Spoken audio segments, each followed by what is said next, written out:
morning all of you students, welcome to our audit discussion.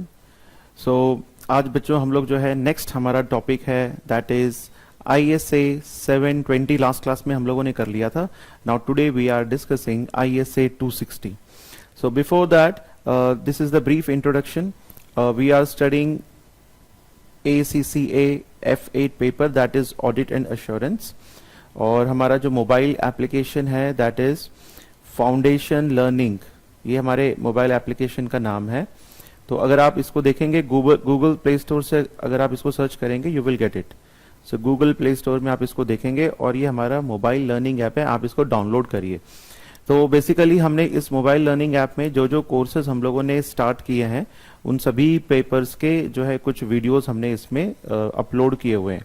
तो आप लोग उनको देख सकते हैं. And our website that you can visit is foundationlearning.in, and for more details you can contact on this number. तो ये हमारा ऑफिशियल नंबर है, तो आप इसके ऊपर कांटेक्ट कर सकते हैं किसी अगर आपको मान लीजिए कुछ भी परचेज वगैरह करना है तो. सो ठीक है स्टूडेंट्स, तो ये ब्रीफ इंट्रोडक्शन था. आज हम लोग जो है अपना नेक्स्ट टॉपिक हम लोग शुरू करते हैं. Our next topic is reporting to those charged with governance. यानी कि basically we are talking about the TCWG, those charged with governance. Basically अगर हम देखेंगे TCWG and management, basically these two things are different. एक हमारा एक आ जाता है बच्चों मैनेजमेंट.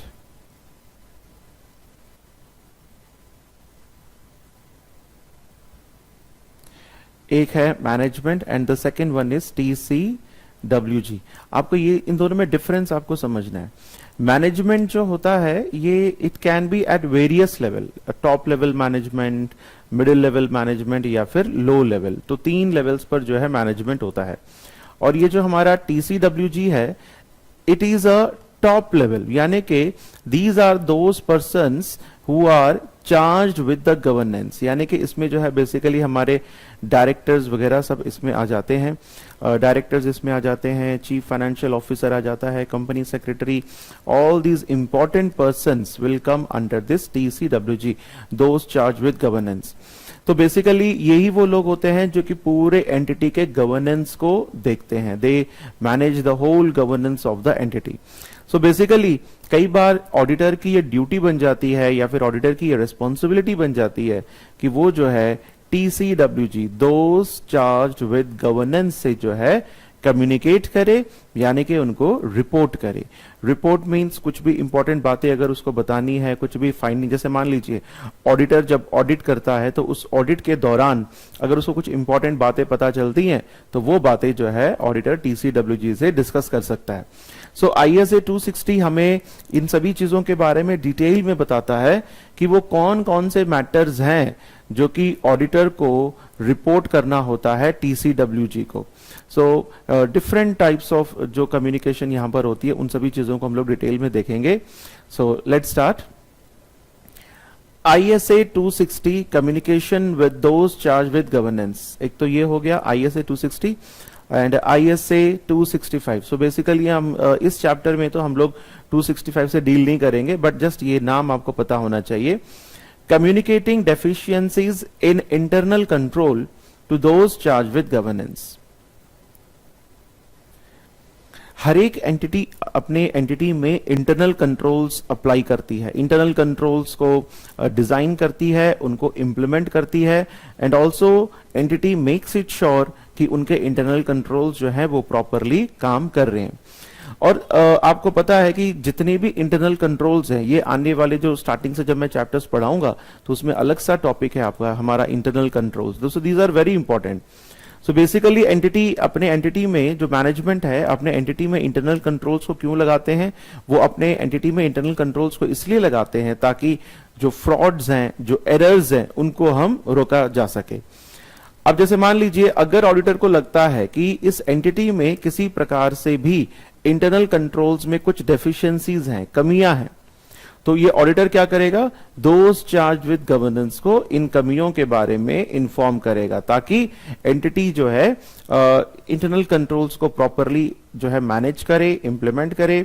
अगर इंटरनल कंट्रोल्स अगर वीक हैं तो उनको प्रॉपरली डिजाइन करके नए इंटरनल कंट्रोल्स वो लगाएगा, क्योंकि इंटरनल कंट्रोल्स अगर स्ट्रांग हैं तो फ्रॉड्स और एरर्स होने के चांसेस भी बहुत कम हो जाते हैं। अगर इंटरनल कंट्रोल्स अगर वीक हैं तो फ्रॉड्स और एरर्स होने के चांसेस बहुत ज्यादा बढ़ जाते हैं, और जब फ्रॉड्स होते हैं तो फिर फाइनेंशियल स्टेटमेंट्स में ज्यादातर मटेरियल मिसस्टेटमेंट्स पाई जाती हैं। तो दो तरीके से जो है ऑडिटर को कम्युनिकेट करना पड़ता है। एक तो है नॉर्मल वाला situation, communication with those charge with governance, और दूसरे में क्या है, communicating deficiencies in internal control to those charge with governance and management. तो यहां पर तो ISA 265 तो हमको ये कहता है कि यहां पर हम TCWG और साथ ही साथ मैनेजमेंट से भी यहां पे कम्युनिकेट करना है, और ISA 260 में केवल और केवल we talk about TCWG। Require the external auditor to engage in communications with management. तो ये दोनों ऐसे कहते हैं कि भाई एक्सटर्नल ऑडिटर को कम्युनिकेशन करना होता है मैनेजमेंट से। Now see the main forms of formal communication between the auditors and management are the engagement letter. So ये दो important जो मैंने ब्लू कलर में हाईलाइट किए हैं, एक है the engagement letter और दूसरा है the management letter. So these are the two types of letters. ये इन्हीं लेटर्स के माध्यम से जो है ऑडिटर या तो TCWG या फिर मैनेजमेंट से वो कम्युनिकेट कर सकता है। द मेन फॉर्म्स, ये दो तरीके के फॉर्म्स हैं। द एंगेजमेंट लेटर क्या होता है स्टूडेंट्स? एंगेजमेंट लेटर जो है बेसिकली अपॉइंटमेंट के बाद, जब भी ऑडिटर का अपॉइंटमेंट होता है किसी भी एंटिटी में, so after auditor has been appointed, फिर ऑडिटर क्या करेगा, सारा प्लानिंग वगैरह सब डिसाइड करेगा और वो अपने सारे टर्म्स एंड कंडीशंस लिख देगा। ठीक है, मैं ऑडिट करूंगा तो ये मेरे सारे टर्म्स एंड कंडीशंस हैं, ये मेरी रिस्पॉन्सिबिलिटीज हैं।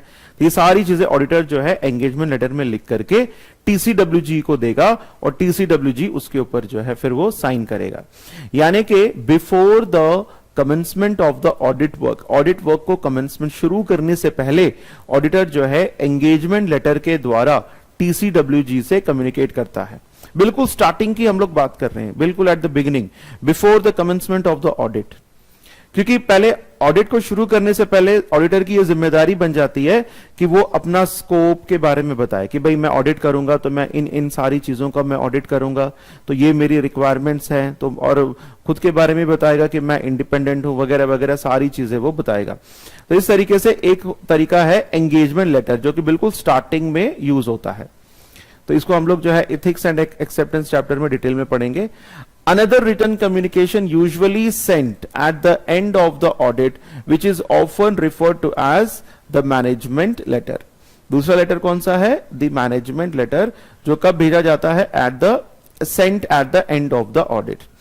तो ऑडिटर कई सारे लेटर्स जो है वो मैनेजमेंट को भेजता है अबाउट द ऑडिट, ऑडिट में कुछ भी फाइंडिंग्स वगैरह होती हैं या फिर इंटरनल कंट्रोल्स के बारे में है, उन सब चीजों के बारे में ऑडिटर जो है मैनेजमेंट को लेटर लिख करके भेजता है।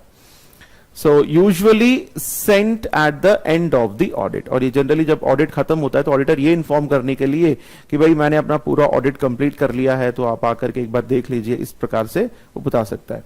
Which is often referred to as the management letter. In addition, the auditor will communicate with those charged with governance throughout the audit as required.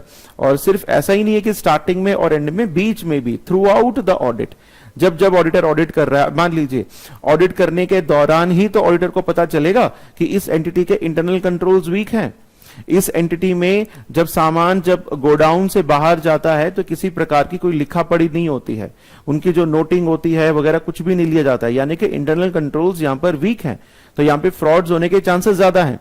तो ऑडिटर ऑडिट करने के दौरान ही ये सारी चीजों को पता कर सकता है, और जैसे ही ऑडिटर को ये चीजें पता चलती है then he will communicate with those charged with governance. तो इस तरीके से, तो एक तो स्टार्टिंग में, एक बिल्कुल लास्ट में, और दूसरा during the audit. Now next है reasons for communicating to those charged with governance. क्या रीजंस हैं? अगर ऑडिटर दोस्त TCWG से अगर कम्युनिकेट करता है तो उसके पीछे कारण क्या है, रीजंस क्या है.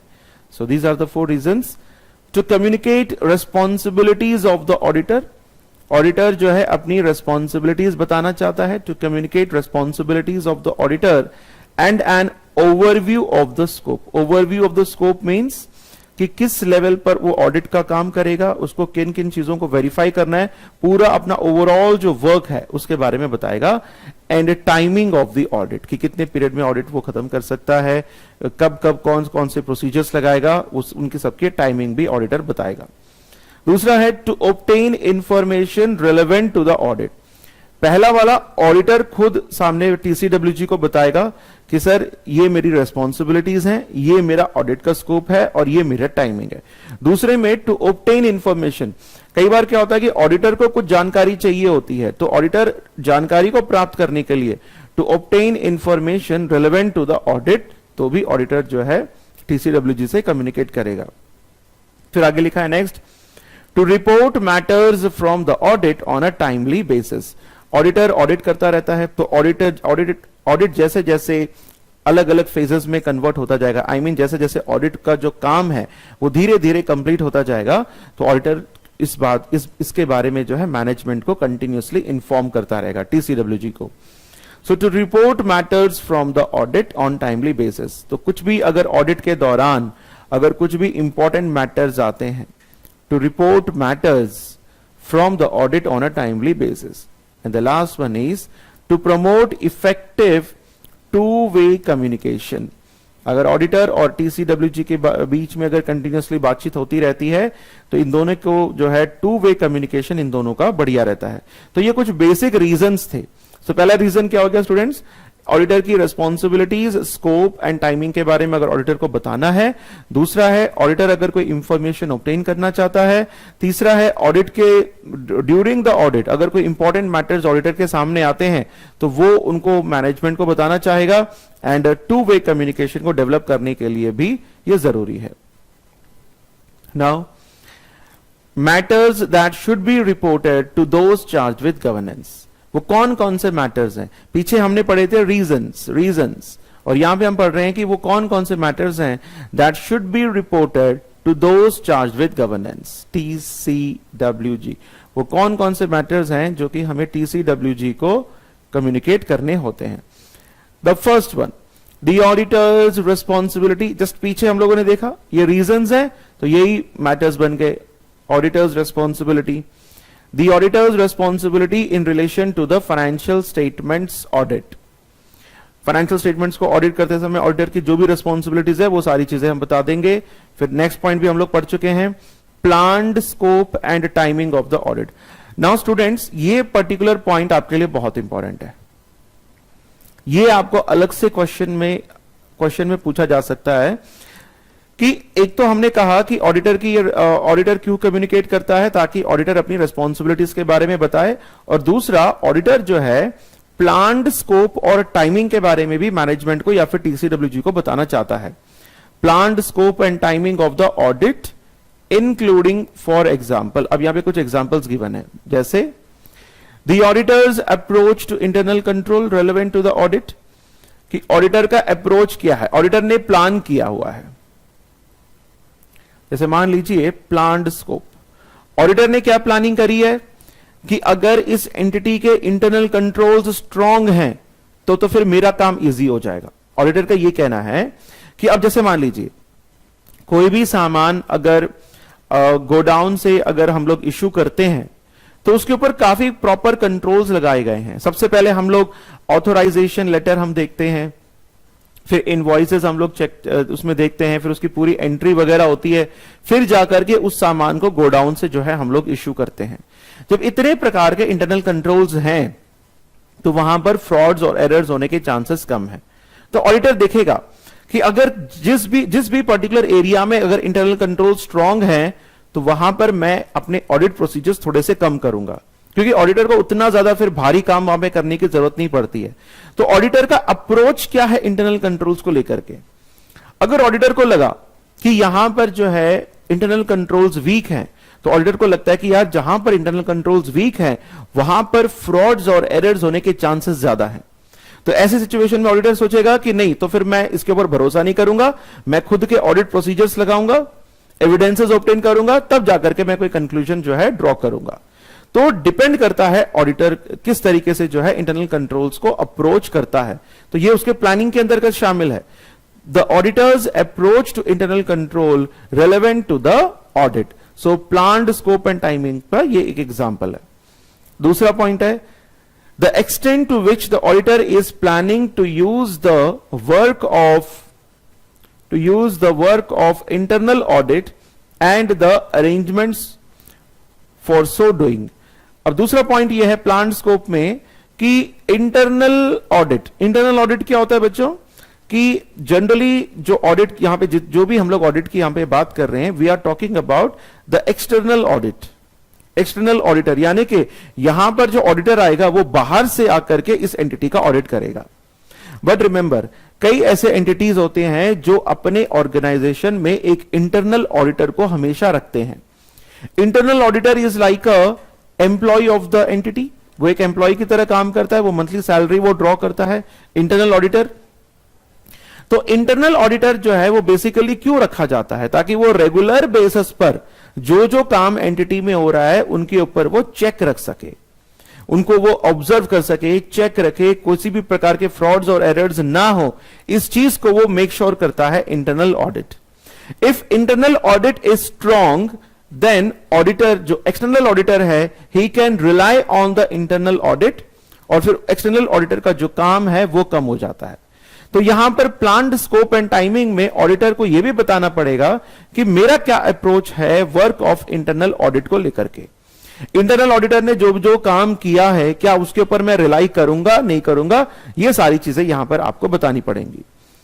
The extent to which the auditor is planning to use the work of internal audit and the arrangements for doing so. Next है बिजनेस रिस्क दैट में result in material misstatement. Business risk क्या होते हैं students? Business risk means हर business में कुछ ना कुछ रिस्क होता है। जैसे बैंक्स हैं, बैंक्स में अगर आप देखोगे जनरली बैंक्स में ये पॉसिबिलिटीज हैं कि नॉन परफॉर्मिंग एसेट्स बहुत ज्यादा होने के चांसेस हैं, ये बैंक का रिस्क है। एनपीए हम लोग बोलते हैं, this is non performing asset. ये एग्जांपल्स इंपॉर्टेंट है। Non performing assets, what are this non performing assets? एक एग्जांपल ले लेते हैं स्टूडेंट्स, जैसे अगर मैं बैंक का एग्जांपल लेता हूं, जैसे मान लीजिए बैंक ने मिस्टर ए को लोन दिया है, कितने का? 2 लाख रुपीस। मिस्टर ए को 2 लाख रुपीस का लोन जो है बैंक ने मिस्टर ए को दे दिया ना। अब सवाल यह है कि इस 2 लाख रुपीस के ऊपर मिस्टर ए इंटरेस्ट पे करेगा एंड ऑल्सो द इंस्टॉलमेंट पे करेगा। उसमें इंस्टॉलमेंट में प्रिंसिपल और इंटरेस्ट दोनों आ जाता है। और मान लीजिए 10th of May, 10th of May, this is called due date. 10th of May हमारा है ड्यू डेट, यानी कि बैंक को मिस्टर ए 10 मई को जो है इंस्टॉलमेंट पे करेगा। मान लो 50,000 का इंस्टॉलमेंट वो पे करने वाला है, बट मिस्टर ए ने 10th मई जो कि ड्यू डेट था, 10 मई जो है ये ड्यू डेट था, तो इस ड्यू डेट को उसने पैसा नहीं पे किया। तो फिर 11th मई को ये जो अमाउंट है, जो इंस्टॉलमेंट अमाउंट, वो क्या हो जाएगा? ओवर ड्यू हो जाएगा, ओवर ड्यू हो जाएगा। और इसी ओवर ड्यू की कैटेगरी में अगर ये पर्टिकुलर मिस्टर ए का जो इंस्टॉलमेंट है वो पे नहीं होता है और 90 डेज कंप्लीट हो जाते हैं, so in that case this the account of mister A will be converted to non performing asset. तो उस सिचुएशन में इसको जो है हम लोग नॉन परफॉर्मिंग एसेट में कन्वर्ट कर देते हैं। सो नॉन परफॉर्मिंग एसेट यानी कि वो एसेट जो परफॉर्म नहीं कर रहा है, जिसके ऊपर, जिस एसेट से बैंक को रेट ऑफ इंटरेस्ट या फिर जो प्रिंसिपल अमाउंट का जो इंस्टॉलमेंट है वो मिलना बंद हो गया है। तो यहां पर रिस्क है कि आने वाले समय में ये जो एनपी है, नॉन परफॉर्मिंग एसेट है, हो सकता है ये हमारे बैड डेट्स में कन्वर्ट हो जाए। ये बैड डेट्स में कन्वर्ट हो जाए, तो इस एनपीए के लिए एक प्रोविजन क्रिएट करना बहुत जरूरी है बैंक्स के लिए। अब बैंक्स में बिजनेस रिस्क क्या है कि एनपीए ज्यादा कन्वर्ट होंगे और हो सकता है कि एंटिटी जो है प्रोविजन भी प्रॉपरली क्रिएट ना करे। तो जनरली बैंक के लिए बिजनेस रिस्क क्या है, एनपीए बहुत ज्यादा होते हैं। एक और एग्जांपल हम लोग ले लेते हैं इसमें। अगर आप होटल इंडस्ट्री को देखेंगे, होटल्स में आप सभी गए होंगे, अगर आप होटल इंडस्ट्री को देखते हैं तो जब कस्टमर होटल में जाते हैं तो उसमें मान लो सोप्स हो गए, सोप्स हो गए या फिर कुछ एनी अदर जैसे परफ्यूम्स, बड़े बड़े होटलों में परफ्यूम्स भी रखे जाते हैं, टॉवेल्स, ये सारी चीजें हैं स्टूडेंट्स। तो होटल्स इंडस्ट्री में एक सबसे बड़ा बिजनेस रिस्क यही है कि जो कस्टमर आता है वो हो सकता है कि इन सभी को चुरा के ले जाए। ज्यादातर होता है होटल्स में ये जो स्टॉक है, जितना हम एज पर द रिक्वायरमेंट जितना मंगाया जाता है उससे ज्यादा ये स्टॉक लग जाता है। रीजन क्या है, अब जैसे मान लीजिए कि आप किसी होटल में 5 डेज आप ठहरे हुए हैं, अब 5 दिन के बाद आप चेकआउट कर रहे हैं, आप अपना बैग्स वगैरह पैक करके चेकआउट कर रहे हैं, तो हो सकता है कि होटल से जो साबुन है, जो भी है, छोटा मोटा सामान आपने अपने बैग में डाल लिया। क्या होटल वाला आपको बोलेगा कि सर आप बैग चेक कराओ, जाने से पहले आप अपने बैग्स चेक कराओ? ऐसा तो वो नहीं बोल सकता। तो क्योंकि अगर वो ऐसा बोलेगा तो इससे जो होटल की जो है वो रेपुटेशन खराब होगा और फ्यूचर में हो सकता है ये कस्टमर्स उस होटल में दोबारा ना जाए। तो होटल जो है, होटल का जो मैनेजमेंट है वो कस्टमर से इस प्रकार की कुछ भी डिमांड नहीं करता, and it is the inherent risk कह लो या फिर बिजनेस रिस्क कह लो, जो कि हर एक एंटिटी में अलग अलग वो रहता ही रहता है।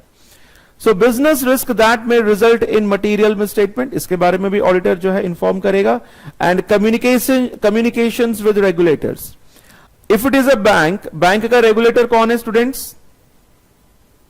जैसे अमेरिकन बैंक, अमेरिका में जो बैंक्स हैं जितने भी हैं उनका रेगुलेटर कौन है? Federal bank of America. India के कंटेक्स्ट में अगर आप देखेंगे RBI, reserve bank of India. तो इस तरीके से जो भी कम्युनिकेशन होता है रेगुलेटर के द्वारा, ऑडिटर अगर कुछ भी कम्युनिकेशन करता है तो उसको भी हम लोग यहां पे मेंशन करेंगे।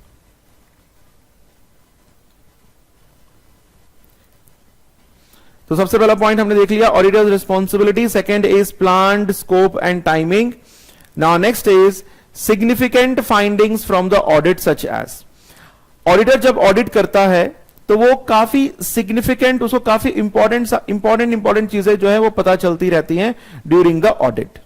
तो ये ऑडिटर की रिस्पॉन्सिबिलिटी है। तो इस प्रकार के सिग्निफिकेंट फाइंडिंग्स हैं, ये सारे फाइंडिंग्स जो हैं ऑडिटर जाकर के टीसीडब्ल्यूजी से कम्युनिकेट करेगा। जैसे यहां पे कुछ for example, the auditors views about qualitative aspects of entities accounting practices and policies. Auditor के व्यूज, ऑडिटर का क्या मानना है कि एंटिटी ने जो भी अकाउंटिंग प्रैक्टिसेस या फिर पॉलिसीज लगाई हैं तो इसमें ऑडिटर का व्यू क्या है, उसके बारे में वो टीसीडब्ल्यूजी को बताएगा। हो सकता है कि ऑडिटर बोले कि भाई मेरे हिसाब से तो ये अकाउंटिंग पॉलिसी जो आपने लगाई है ये सही नहीं है या फिर बहुत बढ़िया है, इस तरीके से कुछ भी वो बोल सकता है। Significant difficulties encountered during the audit. Auditor audit कर रहा है, हाँ, इसका एग्जाम्पल बेटा आप ऐसे मान के चलो, ये अकाउंटिंग प्रैक्टिसेस का, जैसे मान लीजिए फॉर एग्जाम्पल हम लोग स्टॉक टेकिंग की बात करते हैं। एंटिटी जो है वो परपीचुअल सिस्टम के बेसिस पर जो है स्टॉक की काउंटिंग करती है, बट ऑडिटर को लगता है कि नहीं, परपीचुअल तो होना ही चाहिए बट साल के एंड में भी स्टॉक की काउंटिंग एक बार जरूर होनी चाहिए। So this is the accounting practice. So auditor will communicate this to the TCWG. Then significant difficulties, auditor हो सकता है कि कई बार जो है मैनेजमेंट से जाकर के कुछ क्वेश्चंस वगैरह करे रिगार्डिंग द ऑडिट, बट हो सकता है कि मैनेजमेंट ऑडिटर को रिफ्यूज कर रहे हैं। तो उस सिचुएशन में भी जो भी डिफिकल्टी ऑडिटर को आती है ड्यूरिंग द ऑडिट, ये सारी चीजें भी ऑडिटर जो है टीसीडब्ल्यूजी से कम्युनिकेट करेगा। Next is significant matters arising during the audit that were discussed with management. इसमें स्टूडेंट्स आप देख सकते हैं ऑडिटर ने जब ऑडिटर एंटिटी का ऑडिट कर रहा था तो ऑडिटर ने पाया कि इस एंटिटी का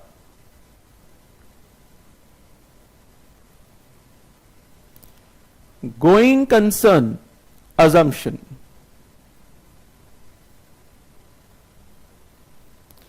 गोइंग कंसर्न अजम्पशन जो है वो अप्रोप्रिएट नहीं है। ऑडिटर को लगा कि भाई मैंने अभी तक ऑडिट किया है तो इससे मुझे ये पता चल रहा है कि ये एंटिटी आने वाले टाइम पे सरवाइव नहीं कर सकती, so here going concern is at uncertainty. तो इस प्रकार से कुछ भी सिग्निफिकेंट मैटर अगर अराइज होता है during audit that were discussed with management, तो उसको जो है ऑडिटर ने किसके साथ डिस्कस करना है? मैनेजमेंट के साथ डिस्कस करना है।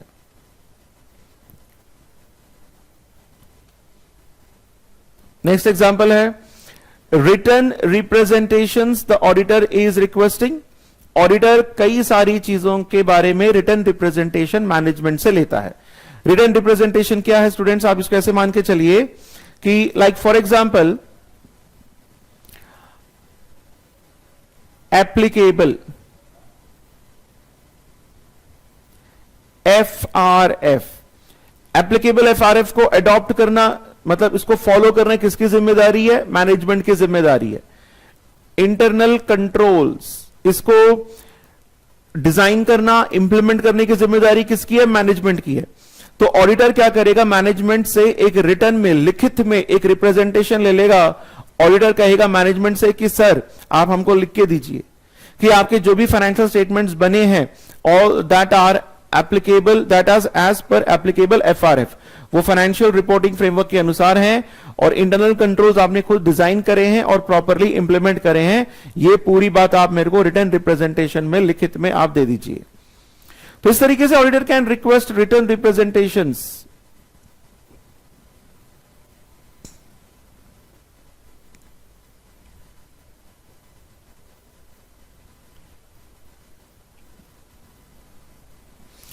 नेक्स्ट देखिए circumstances that affect the form and content of the auditor's report if any।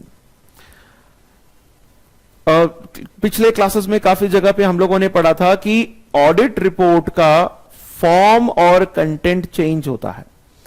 Audit report का कंटेंट कब चेंज होगा? अगर ऑडिटर मान लीजिए अनक्वालिफाइड ओपिनियन ना देकर के मॉडिफाइड ओपिनियन देता है, adverse opinion, disclaimer of opinion, तो कंटेंट चेंज हो जाएगा। और फॉर्म कब चेंज हो जाएगा? अगर मान लो ऑडिटर को कोई अदर इंपॉर्टेंट इंफॉर्मेशन देनी है तो emphasis of matter paragraph, other matter paragraph, की ऑडिट मैटर्स, ये सारी कुछ एक्स्ट्रा इंफॉर्मेशन देनी होती है ऑडिटर को।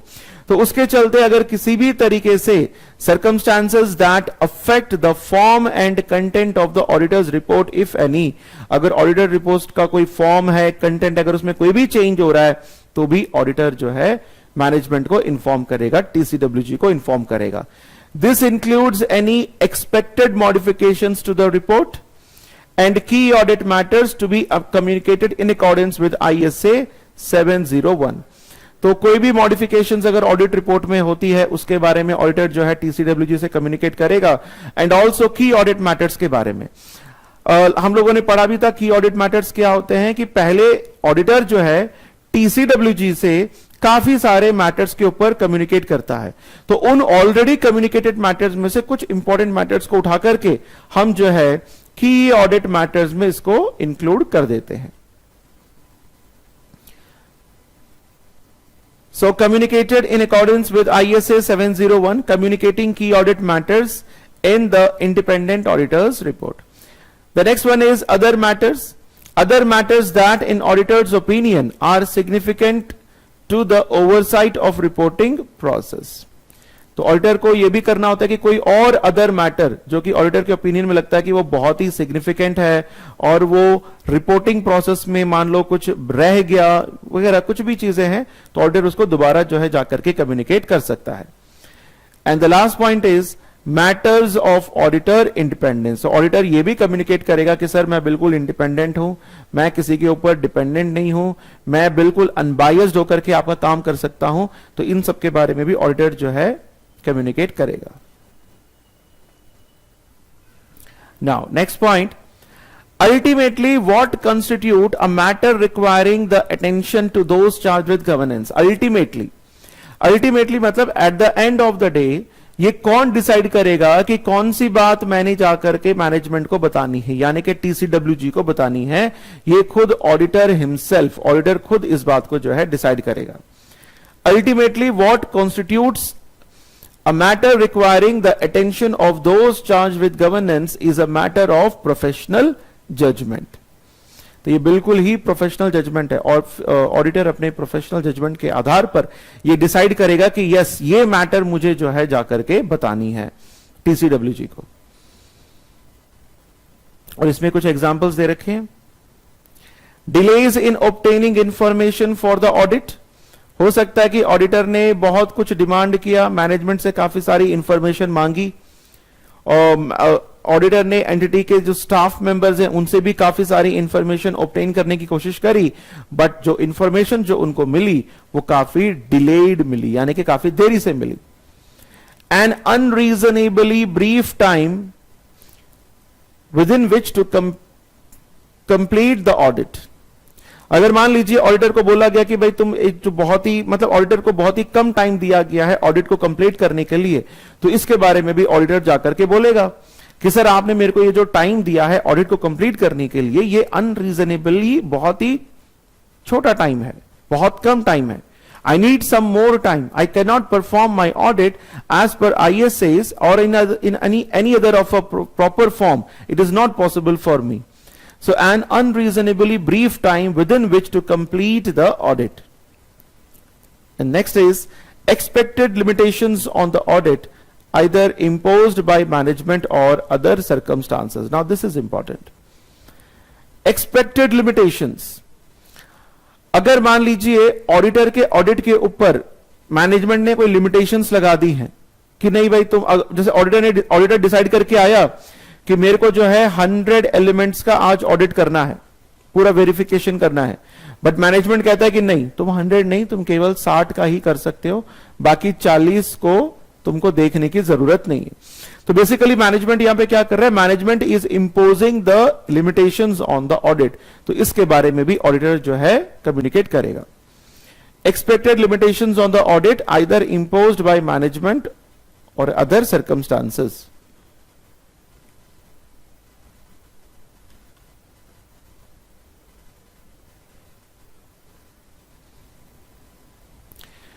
The potential effect on financial statements of any material risk and exposure such as pending litigation. This is, ये example आपका important है.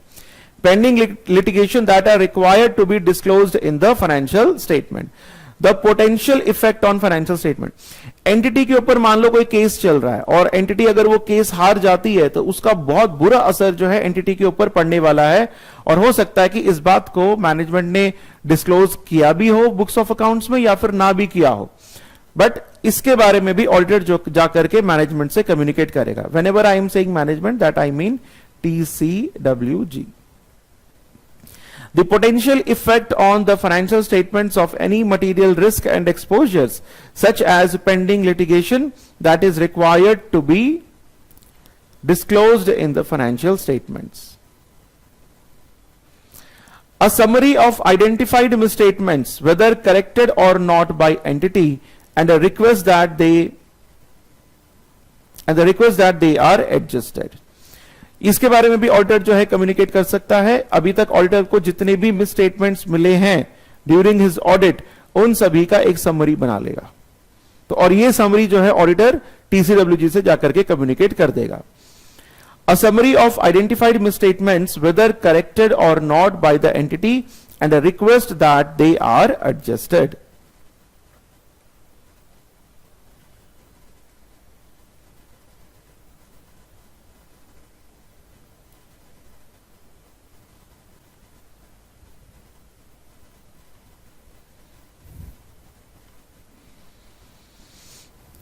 Next point is material uncertainties related to events and conditions that may cast significant doubt on the entity's ability to continue as a going concern. इसका एक example ले लेते हैं students. इससे पहले भी मैंने एग्जांपल लिया था, कई बार मैं एग्जांपल ले चुका हूं. जैसे मान लीजिए एक एंटिटी जो है वो प्लास्टिक बिजनेस में इन्वॉल्व है, वो प्लास्टिक का बिजनेस वो करती है. There is an entity which do a plastic business. And now people are becoming aware that the plastic should not be used. अब लोगों में ये अवेयरनेस आती गई और ना लोगों ने डिसाइड किया कि अब वो प्लास्टिक परचेज ना करके सम इको फ्रेंडली एलिमेंट्स या फिर मटेरियल को वो यूज करेंगे. तो ऐसे सिचुएशन में अगर ये एंटिटी अपने आप को मोल्ड नहीं करती, अगर ये एंटिटी प्लास्टिक से इको फ्रेंडली एलिमेंट्स के ऊपर नहीं जाती है, तो इस एंटिटी का गोइंग कंसर्न कैसा है, खतरे में है. तो फ्यूचर में हो सकता है एंटिटी ये बंद हो जाए. तो इस सिचुएशन में हम लोग ये कह सकते हैं material uncertainties related to events and conditions that may cast significant doubt on the entity's ability to continue as a going concern. तो इसके बारे में भी ऑडिटर जो है टीसीडब्ल्यूजी से बात करेगा. Any other matters agreed upon in the terms of the audit engagement, या फिर कोई और मैटर जो कि ऑडिट एंगेजमेंट से रिलेटेड है. ना अब ये पूरा हम लोगों ने सिचुएशन देख लिया कि ऑडिटर कैसे जो है कम्युनिकेट करता है, कौन कौन से केसेस में कम्युनिकेट करता है. Now we are talking about the timing of communication. कब कब ऑडिटर जो है टीसीडब्ल्यूजी से कम्युनिकेट कर सकता है. वो 3 सिचुएशन है बच्चों. एक तो है प्लानिंग के समय, दूसरा ड्यूरिंग द ऑडिट, और तीसरा है conclusion of the audit. 3 level पे. एक तो जब ऑडिटर बिल्कुल अपना ऑडिट प्लान कर रहा होता है उस समय ऑडिटर जाकर के कम्युनिकेट कर सकता है. दूसरा ड्यूरिंग द ऑडिट, ऑडिटर को जब भी ऑडिटर ऑडिट कर रहा होता है यानी कि during the audit. And third is conclusion of the audit यानी कि at the end of the audit. So planning के समय क्या क्या कम्युनिकेट करेगा. Significant risk identified by the auditor. हर एक एंटिटी में अलग अलग प्रकार के रिस्क हो सकते हैं. बैंकिंग के लिए एनपीए एक रिस्क है, नॉन परफॉर्मिंग एसेट. तो ये जो सिग्निफिकेंट रिस्क है किसी भी एंटिटीज में, उसके बारे में ऑडिटर जो है यहां पे आइडेंटिफाई करेगा, या फिर significant risk identified by the auditor, he will communicate about this. How the auditor plans to address the risk, और ऑडिटर का प्लान क्या है कि उन रिस्क को वो कैसे एड्रेस करेगा, एनपीएस को कैसे वो एग्जामिन करेगा, इसके बारे में भी वो कम्युनिकेट कर सकता है प्लानिंग के समय. Auditors approach to internal control relevant to the auditor, relevant to the audit. एक ऑडिटर का अप्रोच क्या है, कैसे वो इंटरनल कंट्रोल्स को डील करेगा. Then application of materiality in context of an audit. Audit के रिलेशन में मटीरियलिटी क्या है. The level of materiality is also decided by the auditor himself. Auditor खुद डिसाइड करेगा. जैसे मान लो ऑडिटर एक छोटे ऑर्गेनाइजेशन में जाता है तो एक छोटा अमाउंट भी ऑडिटर के लिए मटेरियल हो सकता है. जब ऑडिटर वही बड़े ऑर्गेनाइजेशन में जाएगा तो एक लगभग जो नॉर्मल अमाउंट है, एक छोटा अमाउंट फिर ऑडिटर के लिए जो है इममटीरियल रहेगा. So application of materiality in context of an audit. So during the audit, audit क्या क्या कम्युनिकेट करेगा. If any situation occurs what it would not be appropriate to delay communication until the audit is concluded. Basically इसमें यह बताया गया कि अगर कोई भी ऐसी कोई इनअप्रोप्रिएट चीज आती है which is not appropriate to the delay communication until the audit is, मतलब ऑडिट को खत्म होने से, ड्यूरिंग द ऑडिट का मतलब क्या है, एक तो स्टार्टिंग हो गया और एक एंड है. बीच में ऑडिट के खत्म होने से पहले जो जो कुछ इंपॉर्टेंट बातें हैं ऑडिटर को पता चलती हैं, वो सारी चीजें भी ऑडिटर कम्युनिकेट कर सकता है. And finally conclusion of the audit, major findings from the audit work. Audit करने के बाद इस ऑडिट के काम से क्या क्या इंपॉर्टेंट फाइंडिंग्स हैं वो हम देखेंगे. Then delays caused by the management, और मैनेजमेंट ने क्या क्या डिले किया है इसको भी हम लोग देखेंगे. सो this is all about students. एक पैराग्राफ और है, इसको भी हम देख लेते हैं. The auditor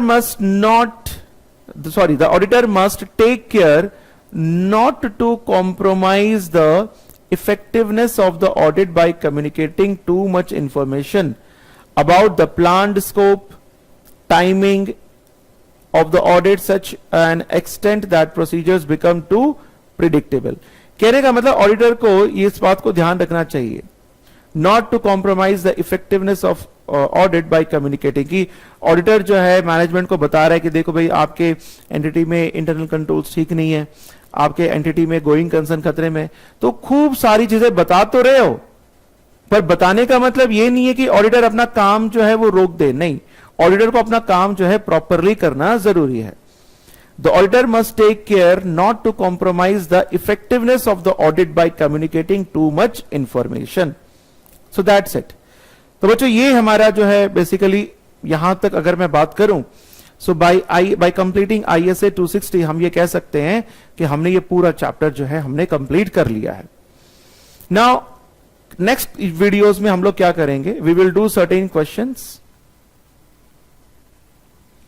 कुछ बहुत ही हाईली इंपॉर्टेंट क्वेश्चंस हम लोग सॉल्व करेंगे और कुछ extra matter. I will provide some extra matter.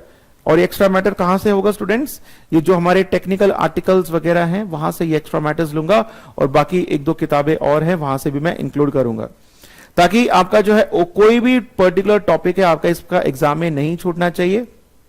And thoroughly हम लोगों ने सारे क्वेश्चंस करे हैं. और फिर इसके जो स्टडी किट के जो क्वेश्चंस हैं, स्टडी किट के क्वेश्चंस जो हैं इनको मैं लास्ट में क्लब करके कराऊंगा, क्योंकि रिपोर्टिंग से पहले जो रिव्यू वगैरह चैप्टर्स है वो सब करने जरूरी है. तो अभी तो हम लोगों ने केवल जो हमारा चैप्टर नंबर 12 है रिपोर्टिंग, वो हमने कंप्लीट कर लिया है. एक क्लास और उसकी होगी, उसमें क्वेश्चंस और कुछ एक्स्ट्रा मैटर में प्रोवाइड करूंगा. एंड बाकी नेक्स्ट क्लासेस में जो है हम लोग हमारा जो फर्स्ट चैप्टर है वहां से उसको वापस हम लोग शुरू करेंगे.